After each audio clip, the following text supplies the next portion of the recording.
আসসালামু আলাইকুম ভিউয়ার্স, আশা করছি সবাই অনেক বেশি ভালো আছেন। আমি আরেকটা চিকেন রেসিপি নিয়ে হাজির হয়েছি আপনাদের সাথে। আজকে আমি চিকেনটাকে তরমুজের খোসা দিয়ে কিভাবে রান্না করা হয় সেটাই আজকে আপনাদের সাথে শেয়ার করব। তো ভুলেও তরমুজের খোসা কেউ ফেলে দেবেন না, এটা অনেক টেস্টি এবং খেতে অনেক ভালো লাগে। তো এই জন্য আমি এই যে এখানে কিছু তরমুজের খোসা ভালোভাবে কেটে ছুলে নিয়েছি, ঠিক এইভাবে কেটে নিয়েছি এবং আমি 2টা আলু এইভাবে একই রকমভাবে কেটে নিয়েছি। এখন এখানে আমি দিচ্ছি একটু পানি।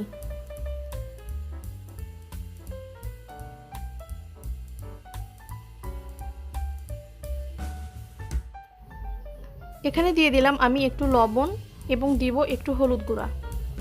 হলুদ গুঁড়া দেওয়ার পর আমি এটা 5 মিনিটের জন্য সিদ্ধ করব। 5 মিনিটের মতো সিদ্ধ করা বলতে পানি যখন প্রথমবার ফুটিয়ে উঠবে তখন আর কি 1 থেকে 2 মিনিট পর এটা পানি সেকে নিতে হবে, নিয়ে আমি রেখে দেব। এই তো ওটা আমি সিদ্ধ করতে দিলাম এবং আরেকটা চুলায় আমি একটা প্যান বসিয়ে দিয়েছি, দিয়ে আমি এখানে পরিমাণ মতো তেল দিয়ে দিলাম।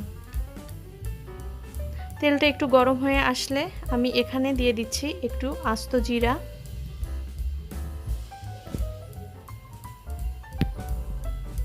এখানে দিলাম 2টা তেজপাতা, এখানে 5টার মতো আমি সাদা এলাচ দিয়ে দিচ্ছি এবং 2 টুকরা দারুচিনি দিয়ে দিচ্ছি। এটা একটু নেড়ে চেড়ে নিব আমি। এটা লো হিটে করতে হবে অবশ্যই, তাছাড়া পুড়ে যাবে তেজপাতা। দিয়ে দিলাম এখানে পেঁয়াজ কুচি। এখানে আমি 1 কাপের মতো পেঁয়াজ কুচি দিয়েছি। কেউ চাইলে এর চেয়ে একটু কমও দিতে পারেন, তাতেও কোনো সমস্যা নেই, যেহেতু এর সাথে তরমুজের খোসাটা থাকবে। এখন এটা একটু ব্রাউন কালার পর্যন্ত আমি ভেজে নেব। আর অপর দিকে এই তো ঠিক বলক উঠেছে, এইভাবে ফুটিয়ে গেছে পানি। এখন আমি ওটা চেঞ্জ করে নেব। তো আমি এখানে চিকেনগুলো দিয়ে দিচ্ছি।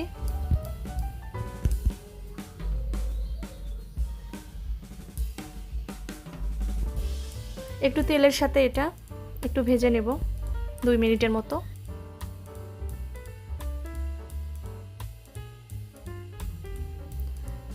এটা 2 মিনিটের মতো ভেজে নেওয়ার পর আমি এখানে 1 টেবিল চামচ আদা বাটা এবং 1 টেবিল চামচ রসুন বাটা দিয়ে দেব।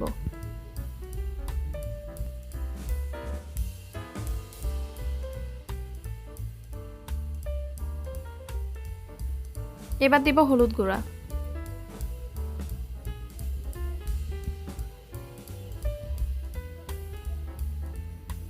লবণ দিয়ে দিলাম,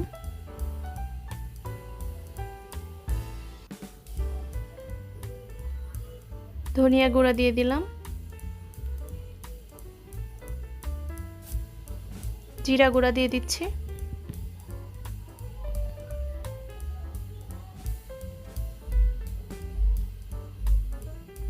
মরিচ গুঁড়া দিয়ে দিচ্ছি।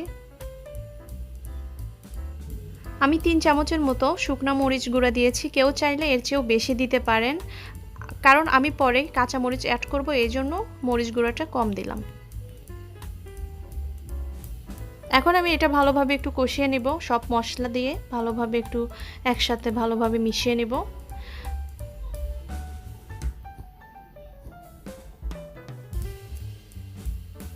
কষিয়ে নেওয়ার পর আমি এখানে পানি দিয়ে দিচ্ছি 1 কাপের মতো।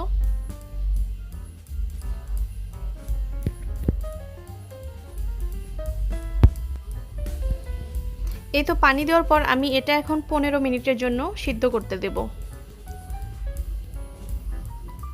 এই তো ঠিক 15 মিনিট পর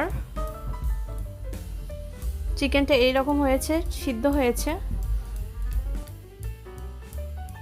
চিকেনটা 80% সিদ্ধ হয়ে গেছে। এখন এখানে আমি সিদ্ধ করে রাখা তরমুজের যে খোসা সেটা দিয়ে দিচ্ছি। এটা দেওয়ার পর আমি একটু 2 মিনিটের মতো কষিয়ে নেব।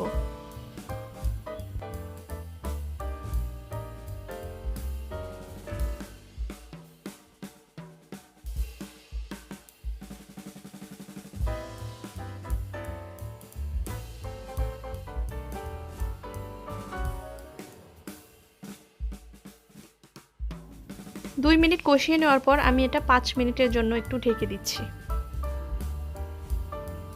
এই তো 5 মিনিট পর তরমুজের খোসা থেকে একটু পানি বেরিয়েছে।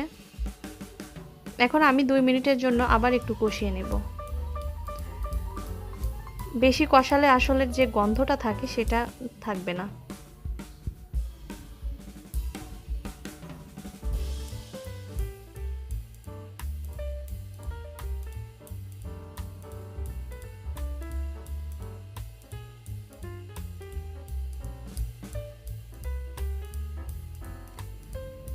এখন আমি দিয়ে দেব এখানে কিছু কাঁচামরিচ। আমি বেশ কিছু কাঁচামরিচ দিয়ে দিচ্ছি, এটা নির্ভর করে আসলে কাঁচামরিচের ঝালের ওপরে। হয়তো অনেকেই মনে করবেন যে এত বেশি কাঁচামরিচ দিলাম কেন, আসলে এটা নির্ভর করে কাঁচামরিচের কেমন ঝাল সেটার ওপরে। ঝাল কম হলে অবশ্যই বেশি দিতে হবে। তারপর এখানে আমি দিয়ে দেব কয়েকটা লবঙ্গ। লবঙ্গ দিলে অবশ্যই যে চিকেনের যে খারাপ গন্ধটা থাকে সেটা থাকবে না।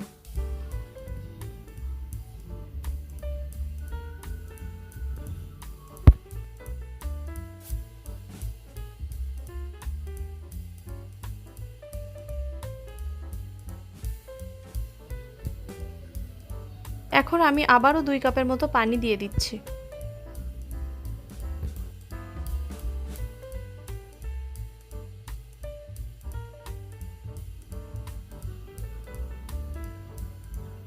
পানি দেওয়ার পর আমি আবারও 15 মিনিটের জন্য এটা সিদ্ধ হতে দেব। এই তো 15 মিনিট পর ঠিক দেখতে এরকম হয়েছে। আশা করছি আমার ভিডিওটি আপনাদের কাছে ভালো লাগবে। ভালো লাগলে অবশ্যই লাইক, কমেন্ট, শেয়ার এবং সাবস্ক্রাইব করতে ভুলবেন না। এবং আমার কথা বুঝতে যদি কোনো প্রবলেম হয় তাহলে অবশ্যই কমেন্ট বক্সে সবাই কমেন্ট করে আমাকে জানাবেন। তো আমি ঝোলটা এইরকমই রাখবো, যেহেতু এখানে আলু দেওয়া আছে। যখন ঝোলটা ঠান্ডা হয়ে যাবে তখন অনেকটা শুকিয়ে যাবে। এই তো ঠান্ডা হওয়ার পর দেখুন ঝোলটা এইরকম হয়েছে। এটা খেতে দারুণ টেস্ট। অবশ্যই আমার মতো করে যদি ফলো করে এইভাবে রান্না করেন তাহলে অবশ্যই ভালো লাগবে। আজকের মতো এখানে শেষ করছি। আল্লাহ হাফেজ।